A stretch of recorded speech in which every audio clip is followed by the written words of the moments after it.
જે ભગવાનનું સ્વરૂપ છે અહીંયા મારું સ્વરૂપ હતું ને એ બધું એકાકાર થઈ ગયું.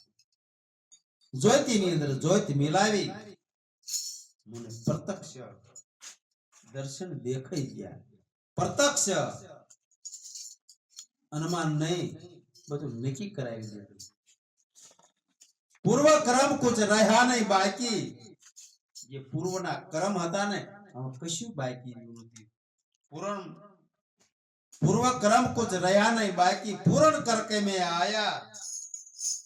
જલમ અને મરણની બધી ઉપાધિ એટલી બધી મટી જાય. આત્મ પદ હતું ને એ મારા સદગુરુ મહારાજે મને ઓળખાવ્યું. ઢૂંઢ નિકાલે મન કો મિલન કર. આને ઢૂંઢવાનું છે.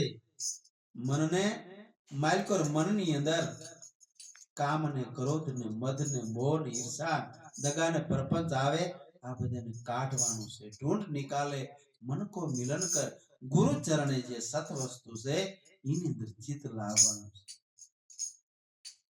પછી ખુલ ગઈ મેરી દિવાય ચક્ષુ. અલખ મે લેખ મારા લખાઈ ગયા. ત્રિકોટી મેલના ખોલી ગયા તાળા. જે ત્રિકોટી મેલના આપણા અંદર તાળા વાસ્યા છે ને ત્યાં લગન ભગવાનના દર્શન નથી થતા. ગુરુ મહારાજના હાથમાં કૂંચી છે. જ્યારે કૂંચી લગાડે ને તારે ત્રિકોટી મેલના તાળા ખોલાય છે. તારે હરિ હાથમાં આવે છે. મેં તો પછી હરિને આપમાં જોયા અને અરસ ને પરસ બધે મને ભગવાનના દર્શન થયા. આવું લાલજી મહારાજ કહે છે. આવા અનુભવ છે. આવો અનુભવ મને થઈ ગયો. અનુભવ થી જ આત્મા ઓળખાય છે. અબ અનુભવ છે. લાલન કહેતા લાલ કો લાલ ગુણ ગાયા. તબ સે ગુરુ પુરુષોત્તમ મળ્યા. તબ સે પરમ પદ ને પામી ગયા સદગુરુ મહારાજ.